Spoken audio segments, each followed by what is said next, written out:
these organs with a single touch, and weapons far more lethal than anything produced in the West. But truth is nearly as astounding as fiction. Underwater assassination techniques still used by today's special forces. Weapons that deliver fatal strikes in the blink of an eye. Triple-bladed weaponry that maimed thousands. Prototype poison machines. Evidence of fighters who can even cause delayed death. Ancient Discoveries uncovers the secrets of thousands of years of weapons development to reveal the technologies behind antiquity's most lethal killing machines. This is the untold story of the death weapons of the East.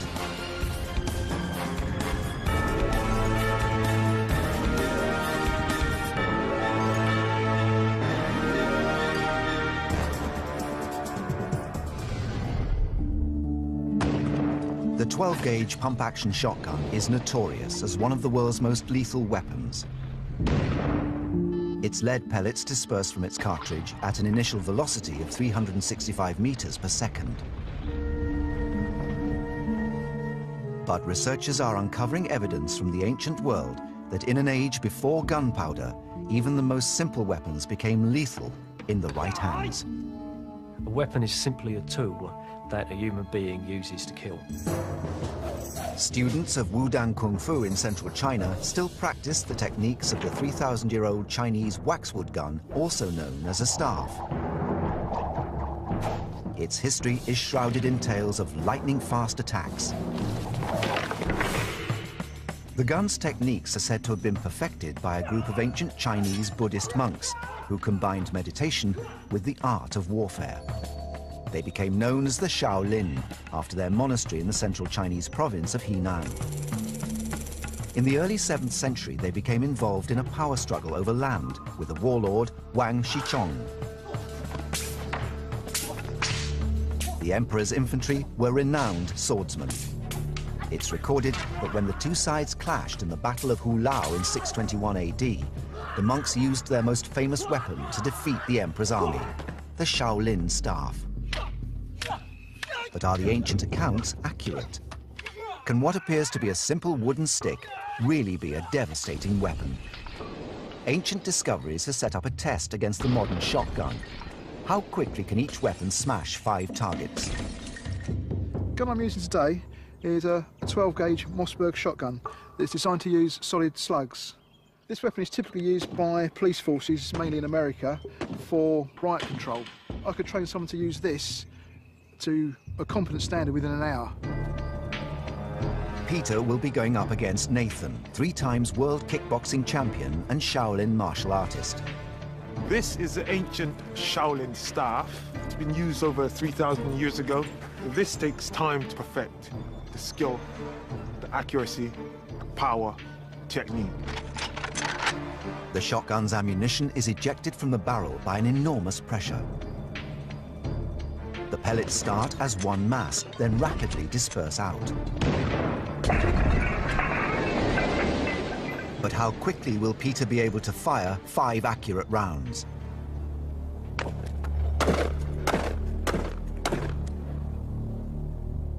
In 4.07 seconds, Peter took out all 5 pots, 0.8 of a second per pot. Now it's Nathan's turn.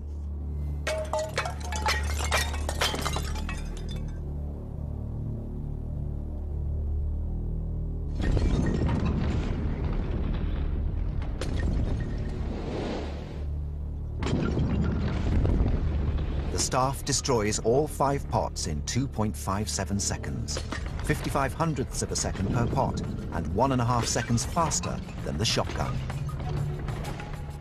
That's quite a quick shoot for me, but I'm very impressed with Nathan.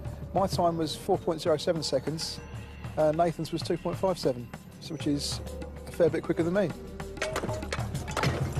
Our further tests proved that the ancient weapon can be used faster.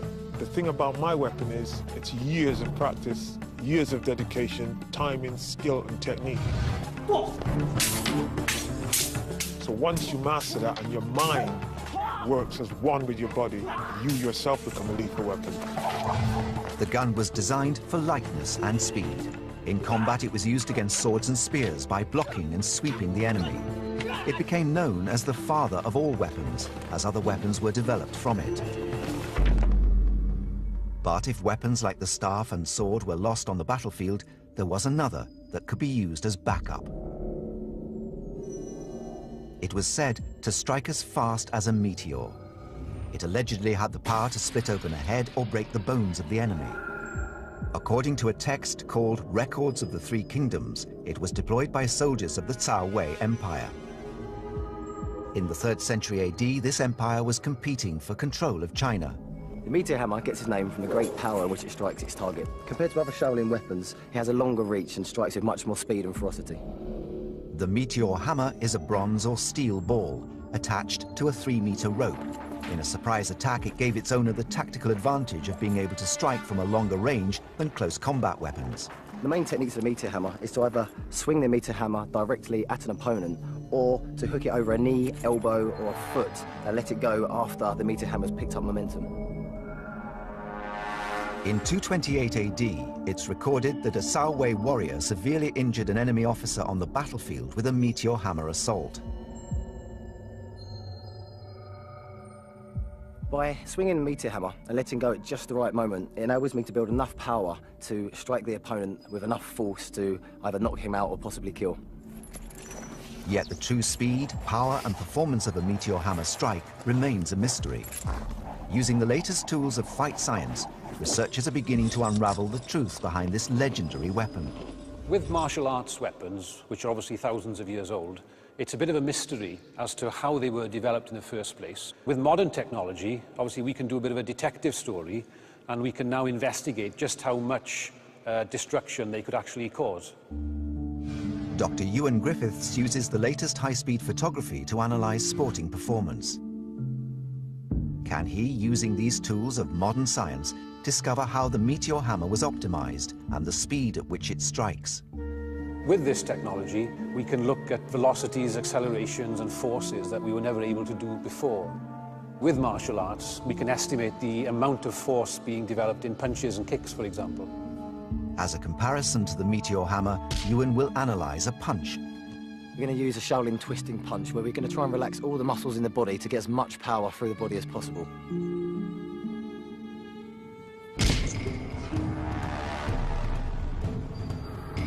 The slow motion allows Ewan to produce a scientific breakdown of Michael's Shaolin twisting punch.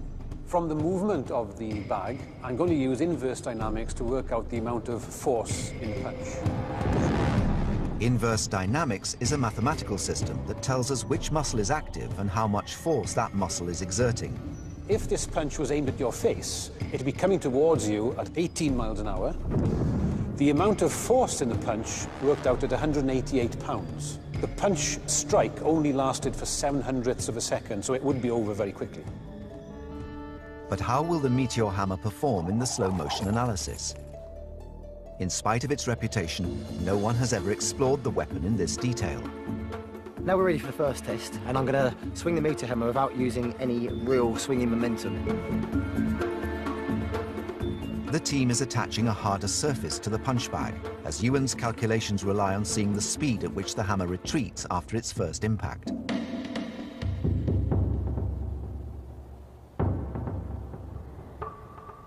Seen in slow motion, a throw can be initiated quickly and efficiently by a skilled fighter. The velocity was 21 miles per hour, and the amount of force was 93 pounds against the wooden target. That lasted for 1.4 of a second. So bearing in mind that this was a fairly low velocity of release, it's about half what we measured in the punch. The team's final test will attempt to increase the meteor hammer's force. Can Michael achieve even more power by increasing the number of revolutions? When the meteor hammer is being spun round, the tension in the rope is actually called the centrifugal force. And this is the force which is responsible for keeping the object moving in a circular path.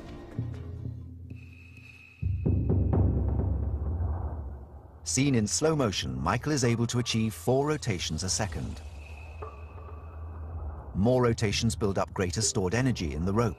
On its release, the energy is transferred to the metal hammer. This final test using the centrifugal force has shown that the velocity of the meteor hammer was increased to 31 miles an hour, and the amount of force in the impact was 178 pounds. Now, this is approximately double what we were measuring with a direct release. The test has shown that the meteor hammer is likely to fracture an unprotected skull. Yet while powerful, it exerts no more force than a Shaolin punch. Its advantage lies in that it's a punch thrown from 3 meters away and at twice the speed. But does that really make it an ideal weapon for killing on the battlefield? Using modern technology, scientists can even design the optimum meteor hammer. Michael's hammer weighs less than 300 grams. If you had a weight of 22 ounces and a length of 1.4 yards, this would take the weight of the strike up to about 1,200 pounds, which is then approaching half a ton of force. That means a 600-gram hammer would strike with the force of 6 punches, easily enough to kill. It's conceivable that ancient warriors did use hammers of this size to just that deadly effect. Nearly all martial arts weapons were first seen on the battlefield and designed for large-scale warfare. Ancient Discoveries investigates the legendary weapons said to have severed the limbs and heads of enemies.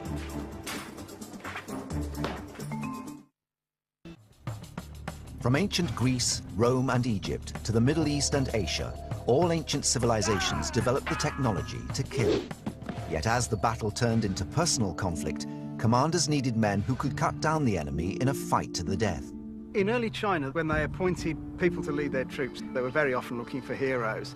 Men who could lead personally into battle, wielding weapons and cut down the enemy, setting an example to their men. The same weapons wielded by Kung Fu masters were also deployed by ancient military commanders.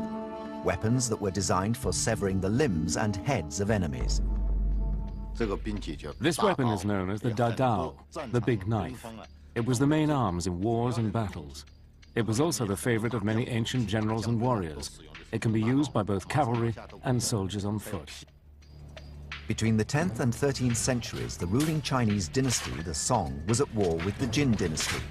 The Song infantry needed a weapon to combat enemy ground troops and attacking cavalry, and that meant something with reach and power.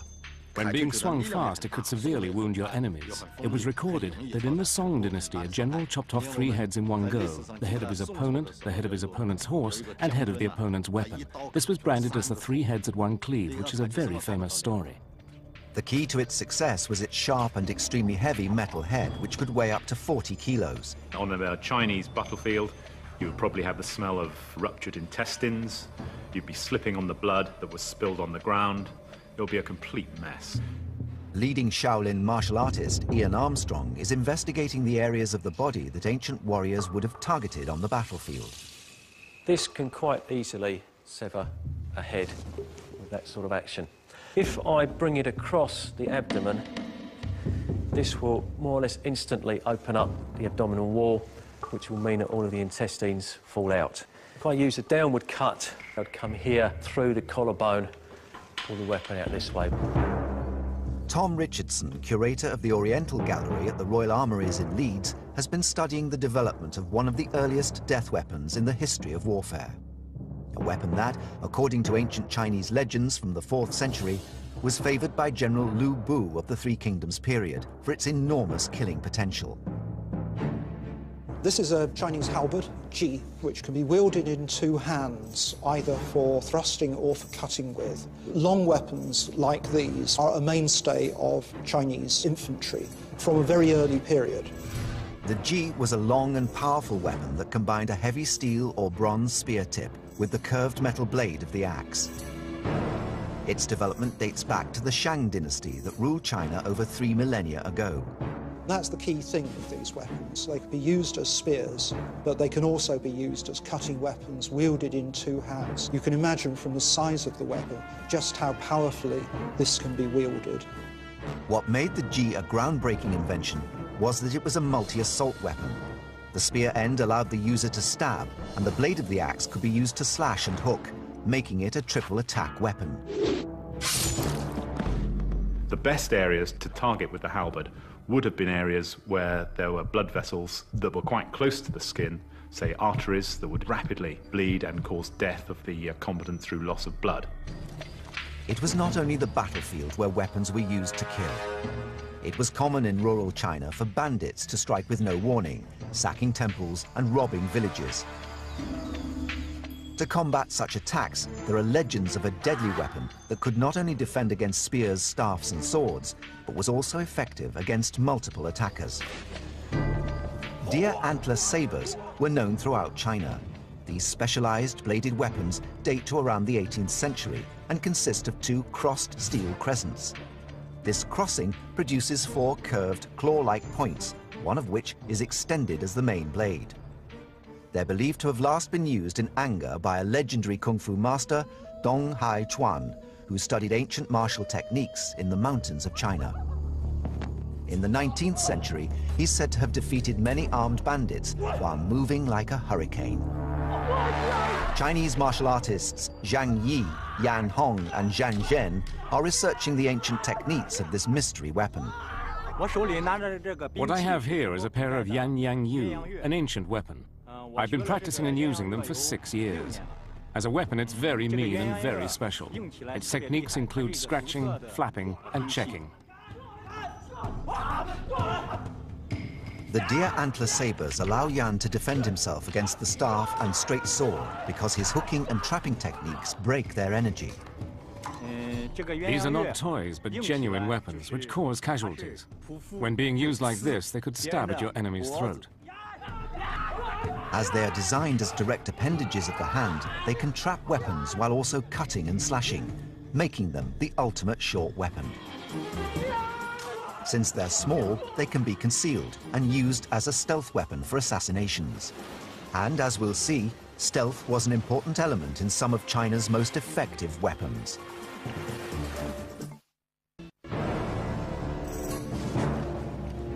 US Navy SEALs are famed for their ability to infiltrate and attack from under the water. But is it possible that ancient covert operatives used the same techniques thousands of years ago? There are legends of a secret weapon known as the MAC. It's really like a long needle, and in that respect it parallels the Italian stiletto. If you watch a lot of American gangster films, they use ice picks. It's exactly the same thing. The MAC is a mysterious weapon that is not listed in traditional ancient Chinese military manuals. According to legend, it was developed in the sacred mountains of Ma in central China during the Song dynasty between the 10th and 13th centuries. These are the MAC. They work on a simple level. They can spin on a 360-degree axis. It allows me to move them. So here I gain a lot more force behind my punches and obviously for stabbing and slashing motions. Water was common guerrilla terrain for Song soldiers and their enemies. All major ancient Chinese towns were built around rivers, lakes and paddy fields. It's said that soldiers and assassins operating in these areas used the MAC to dispatch the sentries that patrolled buildings and ships at the water's edge. As a stealth weapon, it's easily concealed. It's kind of like the modern commando knife that you see Navy SEALs and Royal Marines use nowadays. It doesn't have the same edge, but it is utilized very easily in exactly the same way. Researchers today are looking into how the needles were actually used by covert forces in sentry removal. The killer would target a sentry standing near or in the water, where the 25-centimeter long steel needles with a flat rhombus point are said to hold an advantage. Its design enables the user to maneuver stealthily underwater, retaining the hand dexterity and movement that a longer weapon would not allow. The ancient assassin would have used the sharp points of the needles to stab and slash unprotected arteries. The subclavian and the femoral arteries are very much in exposed areas. As such, would be easy to target.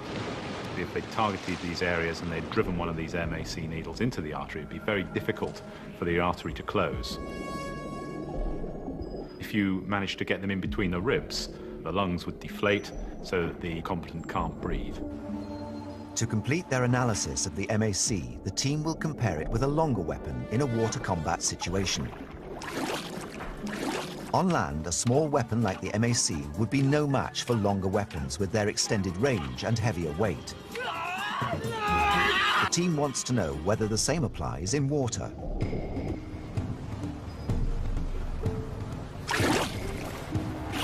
They are discovering that a long weapon that requires two hands is virtually impossible to use effectively against an enemy in the water.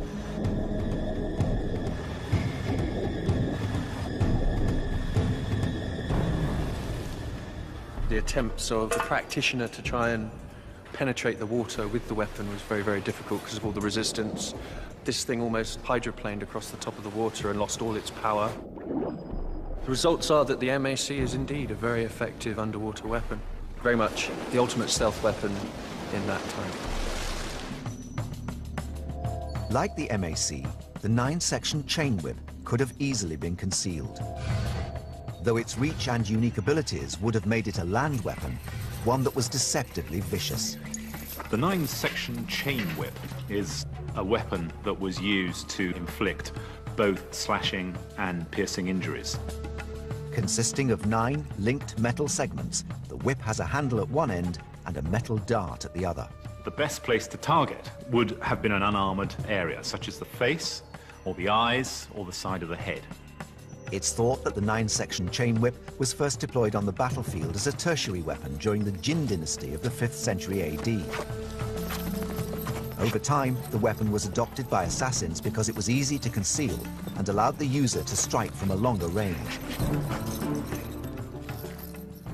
When carrying it, you could coil it around your waist like a belt, or as people did in ancient times, in a pouch on your back. So if you were under attack from your opponents, you could use it as a secret weapon. Using the latest electronic body protector equipment, the team has set Master Song, a leading practitioner, a challenge. How many blows can he inflict in a 15-second attack? This body protection kit has very similar Bluetooth technology to your average mobile phone, laptop computer. The team attaches equipment that uses air channel sensor phone to send data back to a computer. It will record Master Song's attack speed during a 15-second period.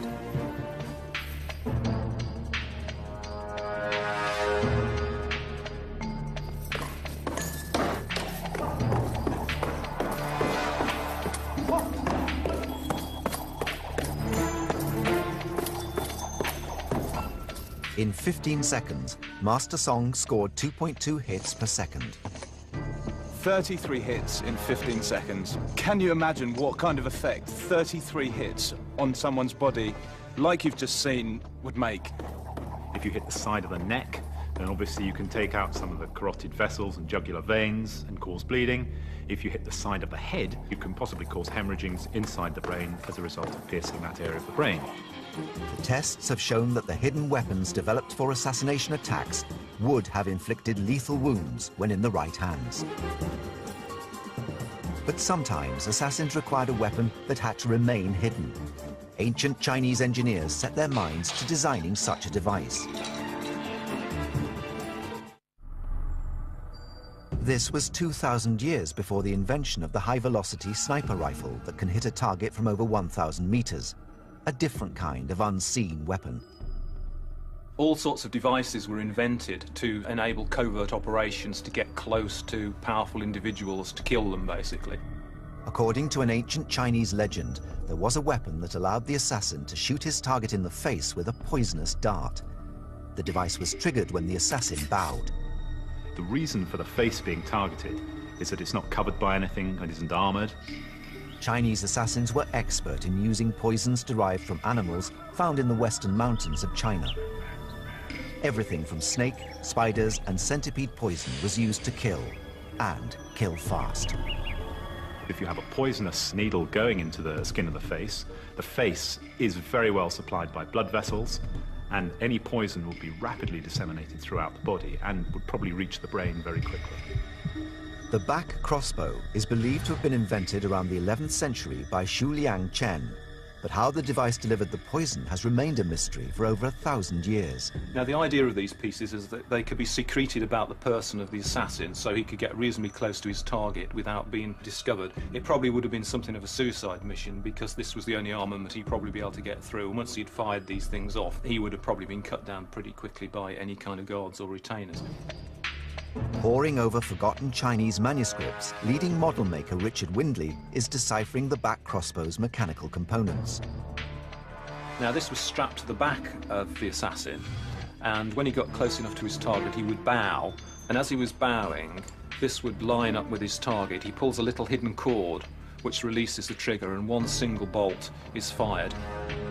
The internal mechanical components of the device allowed the single missile to be latched into the trigger mechanism and then set by using the pressure of the mechanical spring.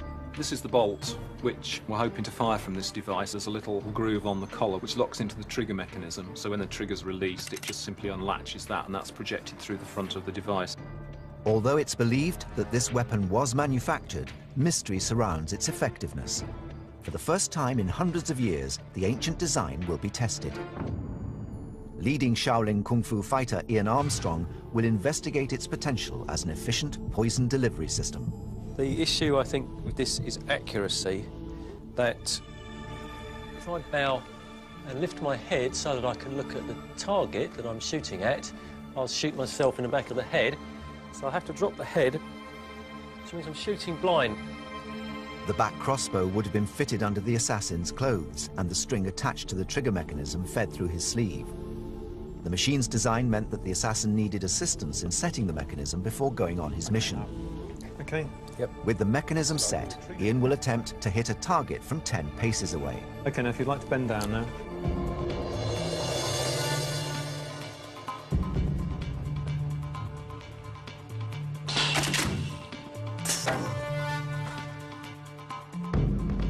I would say that's more effective than I thought it would be, and I think that with practice you could get a reasonable degree of accuracy. The missile penetrated the target to a depth of around 5 centimeters, deep enough to deliver poison into the unprotected skin. It hit fairly centrally, a little bit low. It would be enough to hit a human body, but not accurate enough to, for instance, go straight into an eye or straight into the throat. Were it carrying poison, then all it's got to do really is get underneath the surface of the skin, poison into the bloodstream, and it could be quite lethal. The test has revealed that while the mechanism would have been powerful enough to deliver a surprise poison attack, its lack of accuracy would have made it an unreliable assassination tool unless used by an experienced operative. The history of assassination in China is as old as the country itself. In 221 BC, after 500 years of relentless and ferocious warfare, the country was unified under the Emperor Qin. In 700 BC, there were about 1,000 independent states. By 220, there was just one left, and that was Qin, which incidentally is where we get the name China from. It's recorded that the first emperor was at high risk of assassination by his enemies, and that he banned all weapons from the royal palace, but his paranoia left him vulnerable. The result was that when someone did get close to him with a dagger, no one was able to do anything about it, and the Qin emperor was forced to defend himself with the sword. Unfortunately, he was no swordsman himself, and it took 7 blows to finish the man off. The attempted killing of Emperor Qin with a poisoned dagger is one of the earliest recorded assassination attempts in history, and set the stage for centuries of subterfuge and covert operations. The master armourers would have come up with these ideas. There'd be prototypes built, so over a period of perhaps a few months or a few years or even several generations, these things would be honed whereby they would work absolutely perfectly. Richard has found evidence that a variation of the back crossbow was manufactured in the 11th century. Instead of firing 1 missile, it fired 5 and was secreted in the assassin's sleeve. It was known as the plum arrow launcher. Because there's 5 shots, the front of the device looks a bit like a stylised plum flower. That's where the name originated. The idea of having a multiple shot weapon was that you wouldn't have to be quite as accurate, so it was a sort of spread gun or scattergun effect.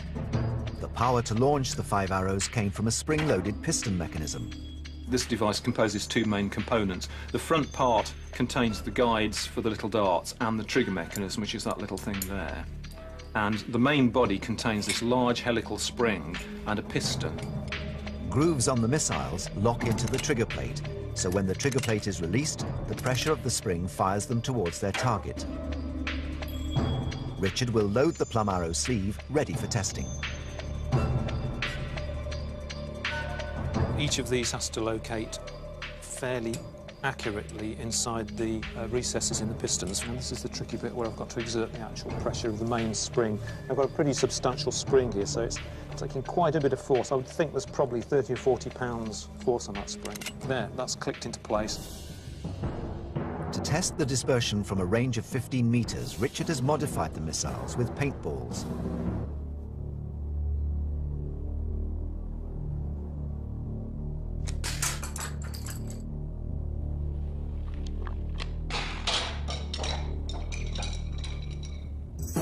The assassin needed to ensure that at least one poisonous missile penetrated the skin of the target.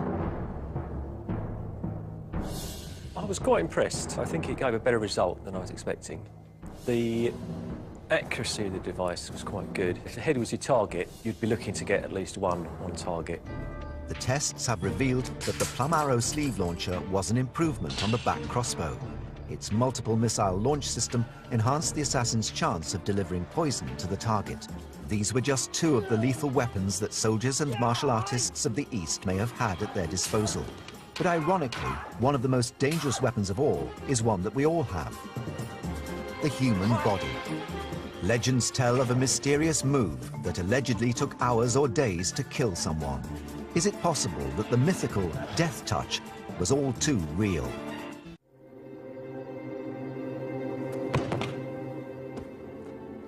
The ancient martial arts are surrounded by myths and legends, but one stands head and shoulders above all others: the so-called death touch. Dim mak is the ancient Chinese art of inflicting either instant or delayed death by a touch. Known throughout the world as dim mak, the death touch is an ancient technique that is said to cause knockout, death, and even delayed death using only the hand. To perform a death touch with dim mak, you don't need a lot of force. It's said that a 9-year-old child has enough strength to perform the techniques. Many believe that dim mak was devised in the 12th century by Zhang Sanfeng, the martial artist who is credited with developing the original Tai Chi form that is still practiced all over the world. Tai Chi is a set of smooth, flowing exercises used to improve balance, flexibility, and muscle strength. According to the legend, this knowledge spread rapidly and influenced the development of many Chinese martial arts. What we practice here in Mountain Wudang is a new system of martial arts started by Zhang Sanfen, founder of Tai Chi. He studied all the other styles of martial arts and integrated them with the Taoist theories of keeping healthy, as well as theories of the body's circulation. This school is located in the mountains of Wudangshan in southern China. Since the 13th century, Taoist temples located high in this 72-peak mountain range have been home to the Grand Masters of Wudang Kung Fu. Zhang Sanfeng's invention was based on the work of his predecessors. He created a brand new series of martial arts techniques by integrating motion and silence with internal and external exercises. The ancient temples of Wudang combined meditation with the art of warfare and developed a technique of using internal power to support external movement. Part of the Wudang philosophy is that within the human body there are networks of pathways called meridians. These carry qi, or energy, throughout the body, which can be controlled for use in combat. The idea that there is qi inside the body is quite a real one. Anything that drives the body, provides a life force, is qi. The points of a dim mak assault on the body correspond to the qi points, or what we know as acupuncture points. Dim mak is the art of more or less attacking the qi. It's quite a scientific process, and it's based on the theory of Chinese medicine. Sports scientist and martial arts expert Dr. Michael Kelly has spent years studying the medical effects of dim mak on the human body. The original founder who linked martial arts and the acupuncture points was said during folklore to have experimented on prisoners and bribed jailers to experiment and see which areas were more vulnerable. Scientists believe that the effects of dim mak are linked to changes in the body's autonomic nervous system. This system unconsciously controls the blood pressure, heart rate, and breathing. If for some reason you compress the carotid artery, the autonomic nervous system thinks that the blood pressure is increasing. It doesn't want the blood pressure to increase beyond the dangerous level. So what happens is a reflex slowing of the heart. As part of his research into the death touch, Dr. Kelly has learnt the ancient techniques. He's able to perform a low-level attack that targets the dim Mach points. Coming in, I'm using the branch of the ulnar nerve to squeeze down and bring him towards me. I'm using my palm to strike as he's fighting up. A full-blown dim Mach assault effectively decreases the blood flow to the internal organs, leading to dysfunction and then failure. A little bit dizzy, I feel a tingling going through the extremities from the shot. A little dazed. And he's being easy on me, so I definitely really put a lot more force in it. There'd be some problems. It's dim Mach's legendary ability to inflict a delayed death that has caused the most skepticism. But could the death touch be a reality? If we have attacked a particular meridian, it could be up to 22 hours before the chi actually concentrates in that meridian and the maximum effect is felt. An ancient text attributed to Shu Chi Tsai in the 6th century records that delayed death can occur if a vital point in the chest is targeted. One of the old assassination techniques used would be to inflict an injury on the spleen, such as that wouldn't be detected for a number of days. If the spleen is attacked, it will start to bleed internally. After a few days, as the blood continues to seep away, the membrane will expand until it bursts. When it bursts, blood will be released rapidly into the abdominal cavity and death occurs. As part of his research into dim Mach, Dr. Kelly also uses modern scientific equipment to analyze its effect on the human body. We're going to bring in a Brazilian martial arts expert. Brazilian martial artists are known for their ability to induce a very efficient chokehold, particularly on the carotid sinus or the stomach 9 point, which is considered the dim Mach point. Using an electrocardiogram machine, Dr. Kelly will investigate the effects of dim Mach on the electrical activity of the heart. I'll start monitoring now. Viewers are warned not to try this at home. Okay, Fernando, are you ready? Yes. Fernando Sarmento is a highly trained martial artist who knows how to exert pressure without causing permanent damage. Okay. Okay.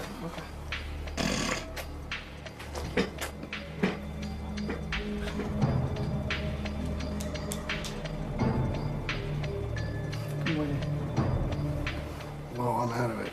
His heart rate dropped from 110 to 62. What we just saw was significant because the EKG monitor showed a 20-point drop in his heart rate, and the actual loss of consciousness took place in about 4 seconds. Had that gone on further, death would have ensued. It's only now, using modern science, that researchers such as Dr. Kelly are beginning to unravel the truth behind the legends of the death touch. Yet dim Mach is not the only technique that uses the idea of controlling the body's chi. Iron Shirt Qigong is an ancient practice that is said to strengthen the body's internal energy or chi to protect against injury. Chinese Qigong is a very profound and precious practice inherited from ancient China. As you nurture and cultivate qi inside your body and strengthen your muscle and bones externally, you can break stone or bricks.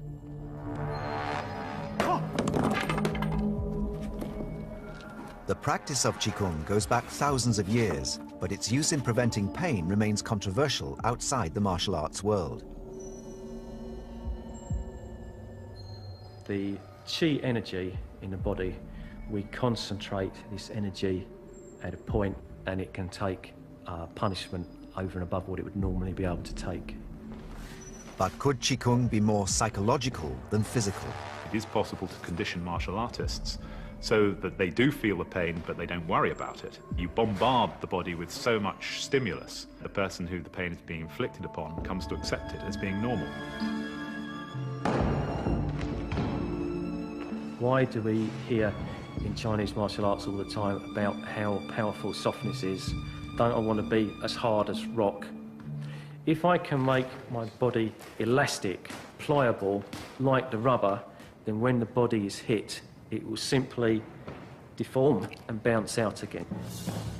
But it's not only soft and elastic parts of the body that are said to withstand pain. Qigong practitioners claim to be able to withstand blows to the head.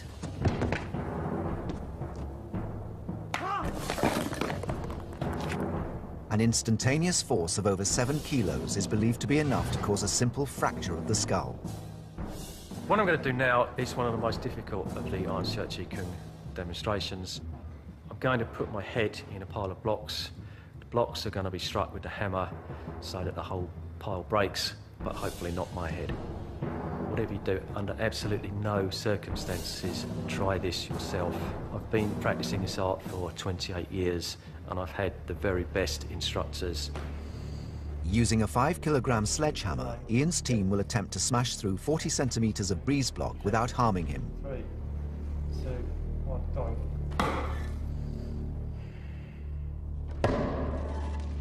In terms of Chi Kung practice, obviously what I'm doing is concentrating all my Chi in my head and using the Chi energy to resist injury. From the myths of Dim Mak to the mystery of Qigong, the history of the martial arts is littered with legendary killing techniques that still shock and intrigue. Some ancient death weapons and techniques laid the foundations for the military tactics used today. Others were so bizarre that they remain firmly rooted in the ancient world. The mysteries of the macabre death weapons are just beginning to be unraveled. So what new discoveries remain out there? Discoveries that will rewrite the history books on the death weapons of the East.